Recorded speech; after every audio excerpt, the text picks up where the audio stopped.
Hello from downtown Cleveland. We are at the Youth Fencing National Championship. A local instructor invited us down, so we're going to take a look-see and have some fun. Come along. Hi, and welcome to the Cleveland Convention Center. I'm Coach Sarah Cass with Cyrano's Place, a fencing club located in Lakewood, Ohio. We teach fencers ages 7 and above, and we're here because some of our fencers, as well as fencers throughout the country, are competing at the U.S. Fencing Association's North American Cup, or NAC, for Y10, Y12, Y14 events, plus what's called Division II, which is a certain level of fencer and below. It's a trainer tournament for those. This is a great place for people to get their feet wet on the national level, hit people from all over the country, and get experience for maybe making national and world teams. And one of the things that's kind of fascinating about this, these kids who are fencing in this event and making the top 64 are actually future Olympians for the U.S. and other countries as well, such as Canada or China or wherever else they may represent. So this is kind of fun, exciting, and very developmental. And I'm going to take you guys on a little adventure to see what's going on with this and see what it's like to try some fencing. So, you ready? Let's go.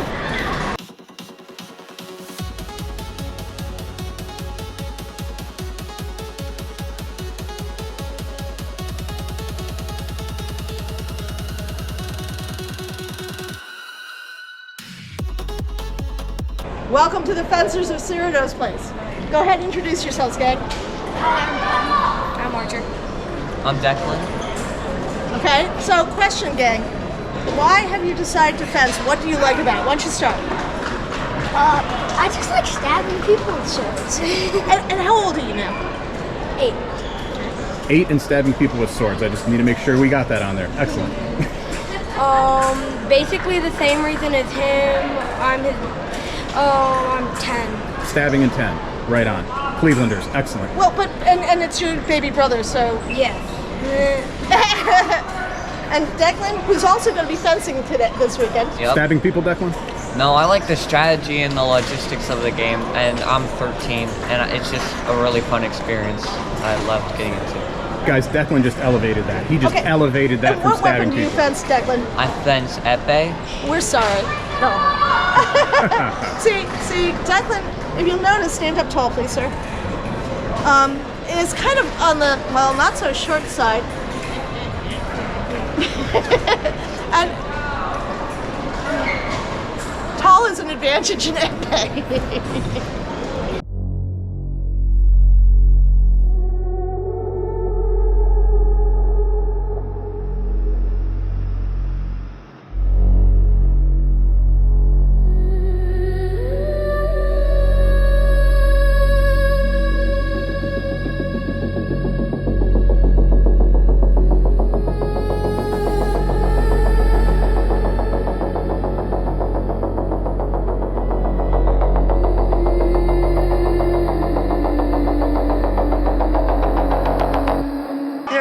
In the sport of fencing.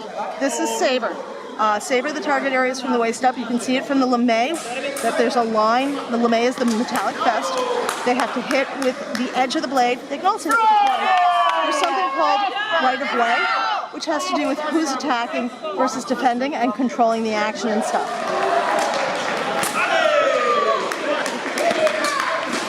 Come back. Come back.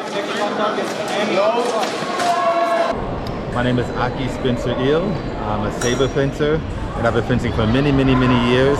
Olympian, national coach. I love fencing because it challenges you. It really helps you develop in many different ways. One of the biggest things I like about fencing is the fighting, of course, and of course the chess that you have to learn how to play, and the chess that, helps you in life do many different things using what fencing brings to the table. You can use that to do other things. So that's one of my favorite things I like about the sport.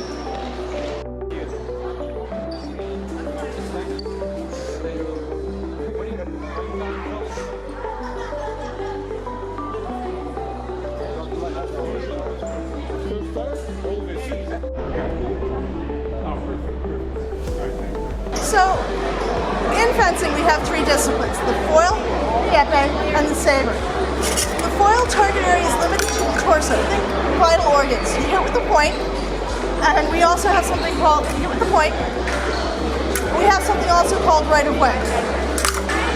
Épée is the dueling weapon. Target area is the full body, it's whoever hits first. So it becomes a change of game and strategy. Saber's kind of the fun one. It's a hacking and slashing. It's a descendant of cavalry saber. Target area is from the waist up, so you can hit your opponent's horse. We also have right of way, like our foil and épée, we hit with a point, but unlike it, we can also hit with the edge. Now, also, fencing is considered one of the safest Olympic sports according to the National Athletic Trainers Association.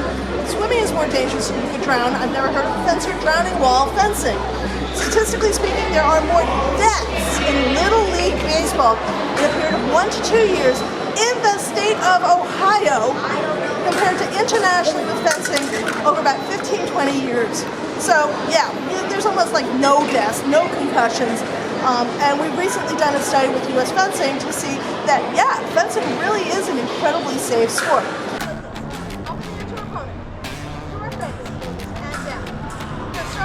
And your back foot behind, nice little L position. Okay, take your back toe that way. Okay?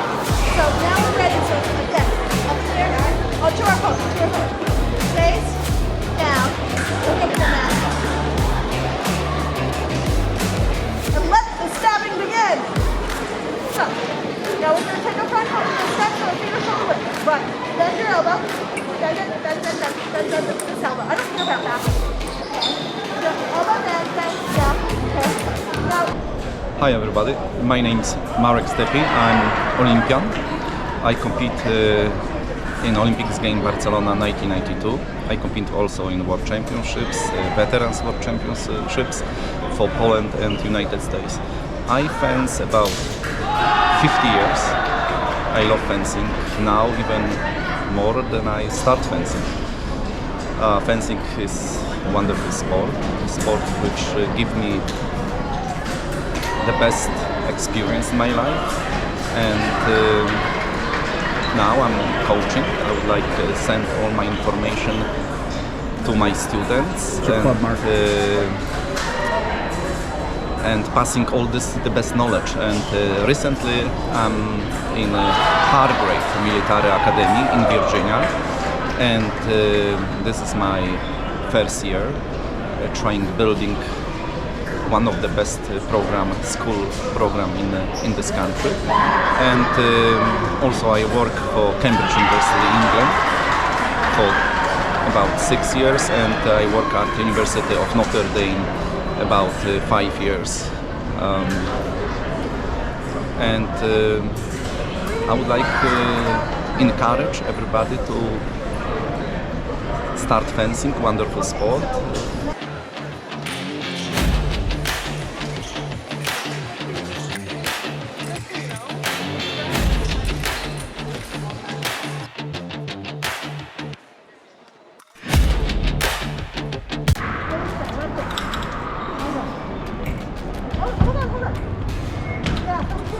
Extend the arm, freeze, bend your knees, and kick out your foot. Oh, other foot! Hold that, no! You're a lefty. What do you think so far? Yeah, all right. It is very warm in here. I bet. Okay, front foot run. Right, elbow in front of you. Bend it, okay? Bend.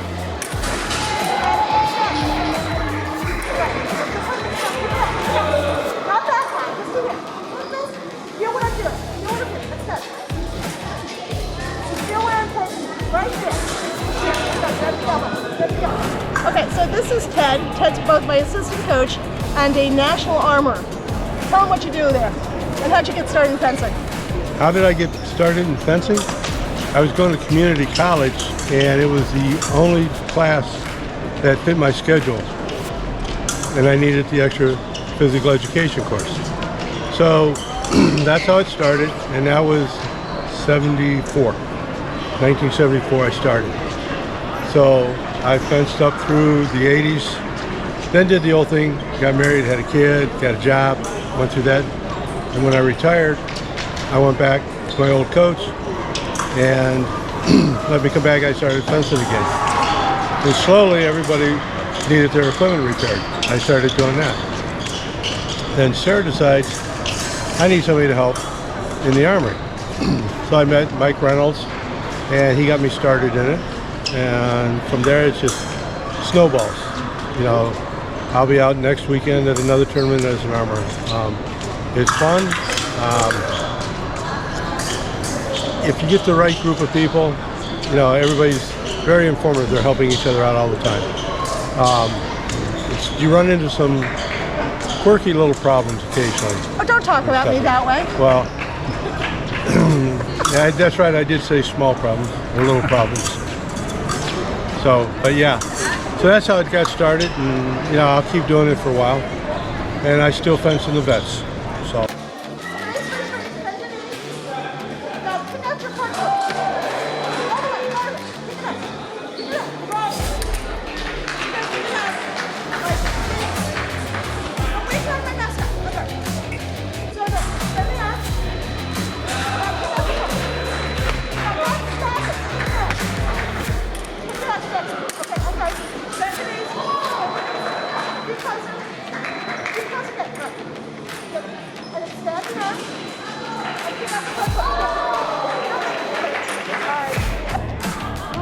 Show me your little weapons. Show me the weapons.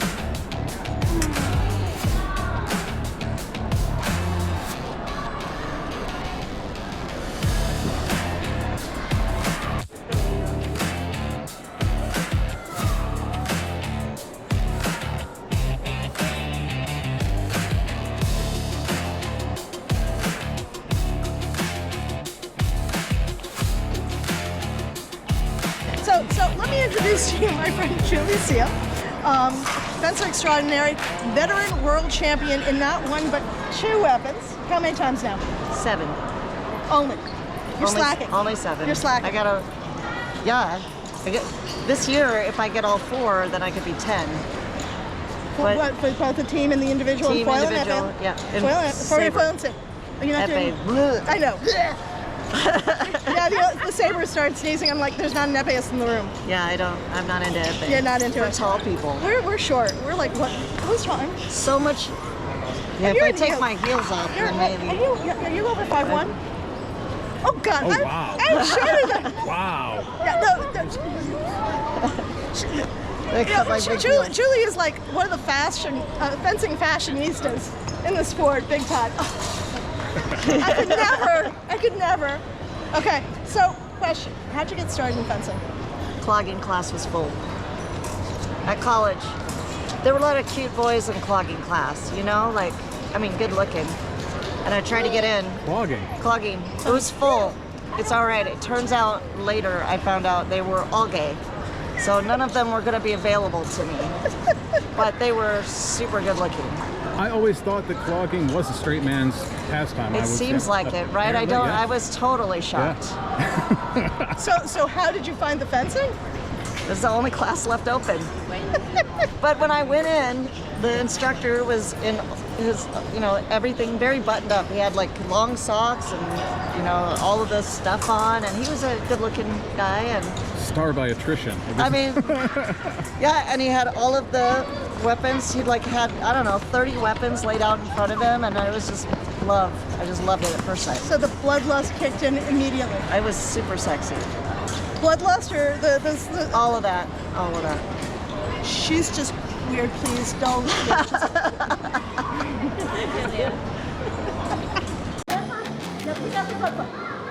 Right, and here I come. Here I come. Yeah, take your hands across. No, not that. Okay. Cross, please. And now you're going to come back at me. Right here. Good. And now step. Yes!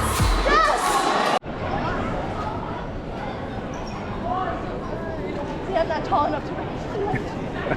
There's an organization called Do Good. There are a lot of Do Goods in this country, and this one's especially affiliated with fencing, a couple kids who are looking for volunteer hours in high school, but if you're competing at an elite level, you don't have time to go and do volunteer. So there's a program that is started by a club here to bring fencing equipment to an underprivileged community in Africa and starting them fencing and so on. Well, there is a club in Columbus that closed down during COVID and then couldn't get started post-COVID, and they gave me a whole bunch of equipment which is above and beyond what I can use for a club. And because we always supply equipment for our beginners, because until you know you want to do it, you shouldn't have to shell out big bucks for equipment. But we have way more, and in my bag here I have 10 masks, I have at least one glove, I've got some other stuff I have to sort through from this weekend to give some stuff specifically for this program as such. So here we go. I am dropping. Please come to the balcony table for missing parent Kelly or Sally Wong. I am dropping the bag. It looks like a dead body.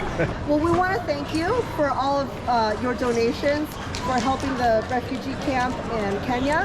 And just as a little thank you, thank you. Thank bag and Neat. a little t-shirt. Neat. Thank you so much. I will wear this with great joy and pride because sportsmanship is success. Makes is a gold medal. And Cyrano's Place, we'd rather see good sportsmanship above and beyond the medals, because that makes sportsmanship makes you a winner.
And go.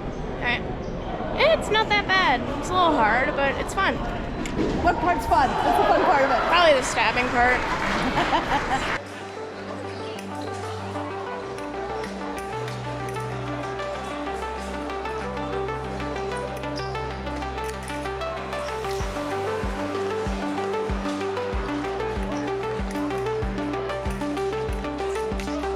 Leo Curtis, I'm a former member of the U.S. para team. I'm now a Paralympic referee. I fenced saber and epee. I like them both for different reasons, actually. Epee is more tactical because of the too light situation. So if you're going to attack, you have to make sure you don't get hit. Saber, I can get my aggression out. And that's the big thing about saber. It's an aggressive sport comparative to the other two weapons. I had the fortunate ability in 2028 to referee at the Paralympic Games in Paris. You also do all the national events too. Well, I'm a national referee. I have been since 2013. I started repping. I was actually still competing, and I was a very low-level referee. But I had a very good mentor, Sharon Everson, who said to one of our assigners, use him. Now, mind you, I was a 10 in all three weapons, which is unheard of at the national level. So I had a very fast track to getting better because I had better fencing to learn from.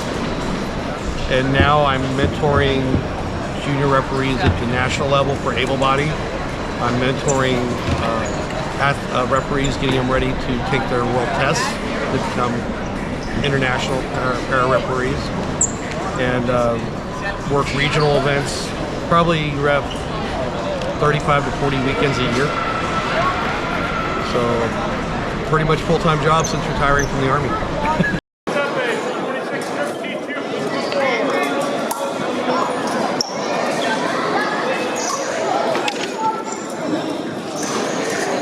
I've fenced with some of our Div 1 people. I've sat down with Curtis McDowell. I've sat down with Stephen Ewert, Jason Pryor, stuff like that, and they were amazed.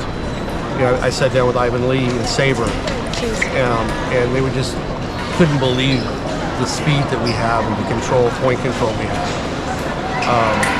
It's something that, let's put it in para, we go to 15, regardless of age. So we fence just like everybody else does.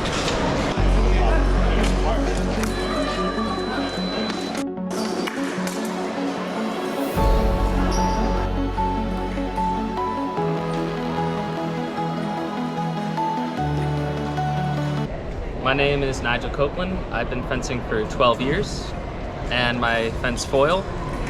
The reason I like foil is it allows a little bit more flexibility in what you can do. It's a lot more fun, to me at least. And I started doing this when I was a kid because I watched my coach doing all these really crazy cool moves. And then I also watched The Princess Bride. I love that movie. Right on. The coach is, my first coach was Sarah Cass, so. All right. Excellent inspiration, man. Dig that. Yep.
This is FA. Right now, the referee is checking all the fencers in, making sure that they've gotten their equipment safety checked, especially like a mask.